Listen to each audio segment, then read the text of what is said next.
Hi there, I greet you on the morning of a very snowy day that we actually are having school on. So happy December to you. It has started with a bang.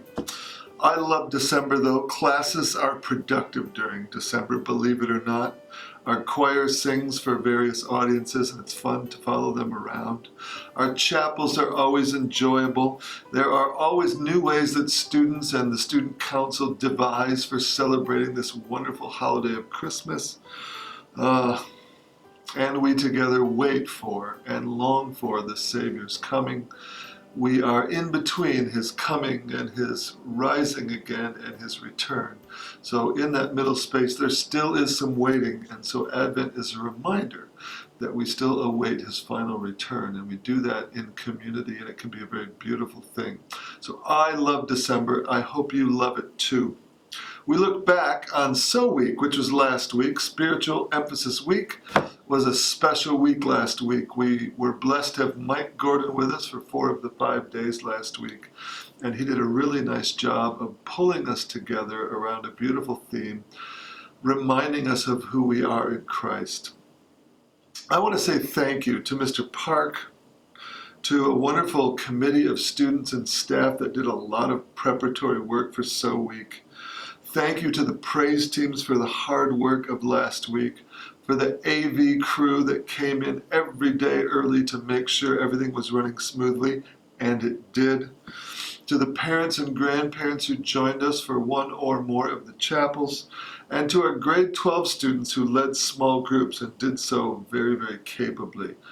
Thanks for all that everybody did to make it a beautiful week. We really celebrate that week, and we know that it's impactful for students. We hear that this one was, and every year we hear of its impact, and we know it impacts our culture here, and we're so glad for it. So thank you to all those who made it happen.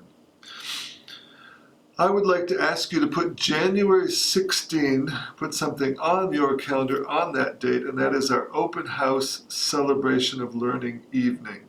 So from 7 o'clock to 9 something that night, we will, many hundred of us, be together celebrating the learning of our students, and also opening the doors together for those in our community who want to or need to find out more about our school. So I hope that you are here, whoever you are listening to this, you are welcome. It's an evening where parents, grandparents, friends of our students themselves, prospective students and their families are all welcome to join us to celebrate the learning of our students and find out more about our school. I hope you get it on your calendar and that you come with us. We will remind you again, to be sure. One last thing is, these have been put out for a couple weeks now, and if you don't yet have a directory, we keep wondering every year if it's the last time we'll publish one of these things, but you always seem to be saying to us that you need it. It has information in the front about school policies and so on, but probably more importantly, every high school family is noted in here with a way to get in contact with them so that parents can get in contact with parents, which is harder to work through in Edsby. So we invite you to ask the office for one of those. Ask your kid to bring one home and not leave it in his or her locker. It's December. I wish you a beautiful month as we together get ready for Christmas and enjoy all the beautiful festivities that happen during this month. Talk to you in 2 weeks.